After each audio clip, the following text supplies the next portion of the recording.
son compagnon de chambre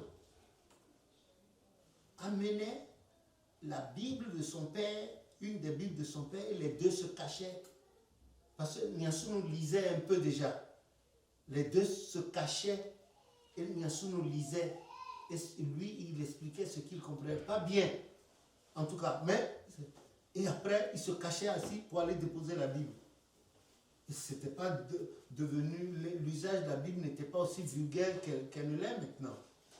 Et voilà comment il a pris l'habitude d'avoir sur lui, dans tous ses papas, notre futur prophète avait pris sur lui l'habitude de garder la Bible et de fouiller la Bible. Parce que là-bas, il y avait des passages bibliques à apprendre par cœur, à lire par cœur, chez Niansounou d'abord, et ensuite chez le pasteur Loco, puis chez le pasteur Garner.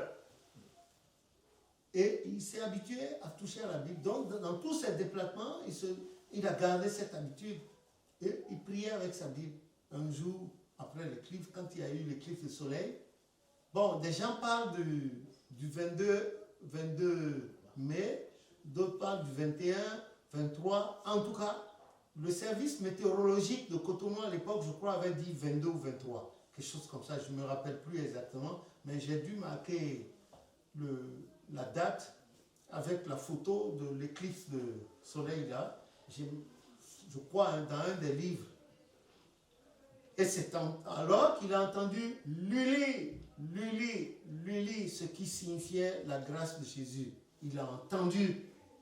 Et quand il a ouvert la bouche, il a eu une vision. Il a vu un singe ailé assis en face de lui, sur son séant, et qui avait une canique à chaque mâchoire, donc ça faisait 4 au total, mais il portait des ailes qui le regardaient. Et que lui, il dit qu'il avait l'impression que le mot Luli là, serait sorti de la bouche du singe. Ensuite, il a vu un pan, un oiseau qui pouvait faire la roue et se gonfler comme un pan. Hein? Il a vu cet oiseau aussi. Ensuite, il a vu un serpent au cou gonflé comme un serpent qui était en position d'attaque, qui était sur le point. Et qui dit que sans avoir eu peur, il a touché au serpent, il a touché. Et ensuite, le singe s'est envolé, l'oiseau a disparu, le serpent également. On n'est pas là pour expliquer ceci là maintenant. Dans une autre vidéo, je vais les amener. Mais c'était des avertissements pour lui et plus tard pour le travail que Dieu veut lui confier. Et on saura plus tard que c'est l'Église. Les fidèles qui vont venir, voilà, ça va être ces 3 animaux.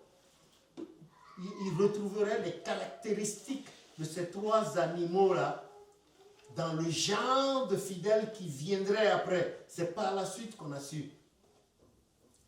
Et il est resté là 3 mois et plus.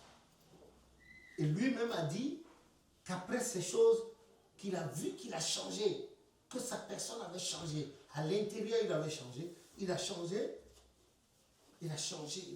complètement. Et on verra dans la Bible plus tard que Saül aussi, quand Samuel lui a donné l'huile d'onction en tant que premier roi d'Israël, lui aussi il a changé. Et il a même prophétisé. Les gens ont dit, ah, Saül aussi a un prophète. La tradition est restée. On verra ça plus tard. C'est juste un bond en avant que j'ai fait. Et voilà comment il est resté. Il a passé tout son temps dans la forêt.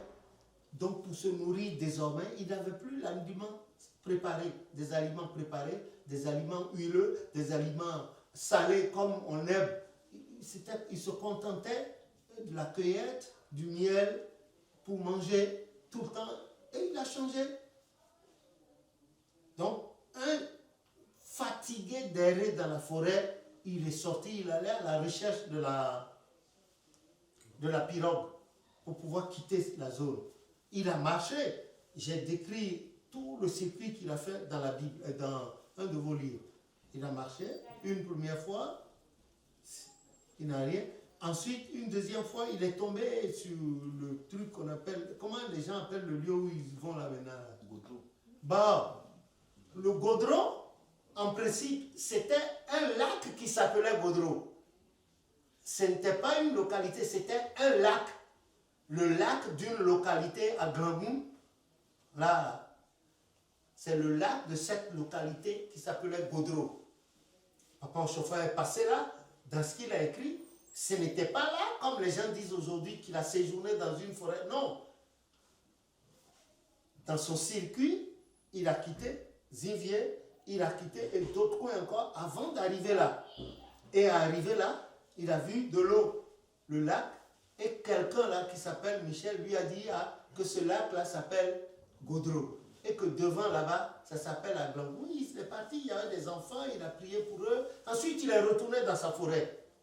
Il est retourné dans la forêt. Et il est ressorti une autre fois encore. Et il a trouvé, après Glangou, sa pirogue avait échoué sur un banc de sable. Pour ceux qui sont habitués dans le village de la Cruce, même les bateaux en pleine mer, il y a des endroits où l'eau baisse et c'est le sable. Et les bateaux échouent. Et c'est comme ça, cette pirogue-là avait échoué là. Quand il a vu la pirogue, il était content, il a retourné. Et il est entré dans la pirogue sans pagaie, il s'est laissé aller à la crue. Les eaux de la crue. Parce que c'était en mai, ça débordait. Allez, ça l'a emmené. La crue, le courant d'eau l'a emmené. Et c'était la pluie. J'ai décrit ce qui... Papa au chauffeur, il faut reconnaître que c'est un monsieur très simple. Je vous assure. Il n'aime pas les honneurs. Sinon, je n'aurais pas pu vous raconter dans les livres comment la pirogue a pu arriver. Quand il parlait, nous, j'ai écouté, je n'étais pas le seul. C'est vrai, beaucoup sont morts, mais nous, on est restés en vie par la grâce de Jésus. Donc, je vous ai tout raconté, comment l'eau a emporté la pirogue, la pluie, les serpents qui tombaient des grands arbres. Parce que c'était une zone forestière, les serpents tombaient, et avec la force, la nouvelle force que Dieu lui a donnée, il prenait les serpents, il jetait. Et finalement, après cette fameuse pluie diluvienne qui a conduit la pirogue à la chose, la pirogue s'est arrêtée subitement. Parce que le ciel était sombre. Et il regarde, il voit que c'était à Gongué. La pirogue avait accosté à Gongué.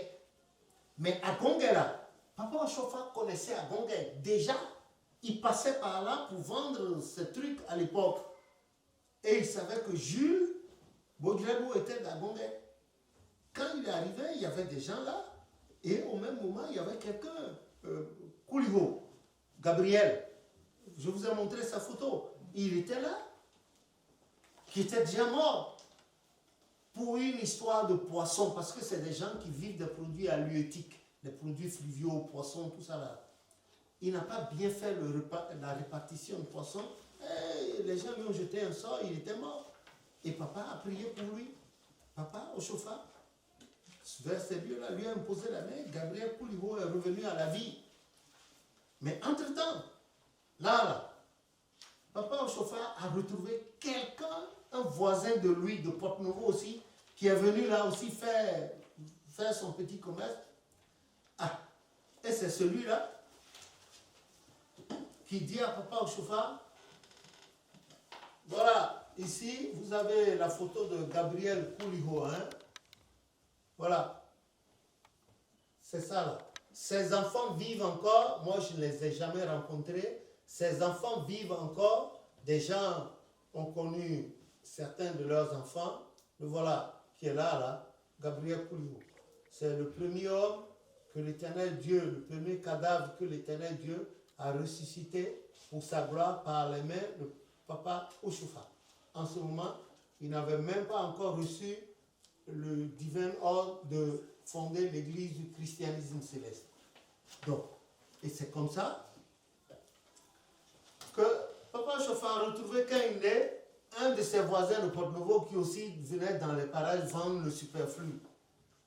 Le Caïndé lui dit, mais comment? Samou, tu fais quoi ici? À Porte-Nouveau, tout le monde dit que tu es mort. Tu as disparu et tu sais que les gens t'appellent paresseux. Les gens appelaient notre futur prophète paresseux. Pourquoi?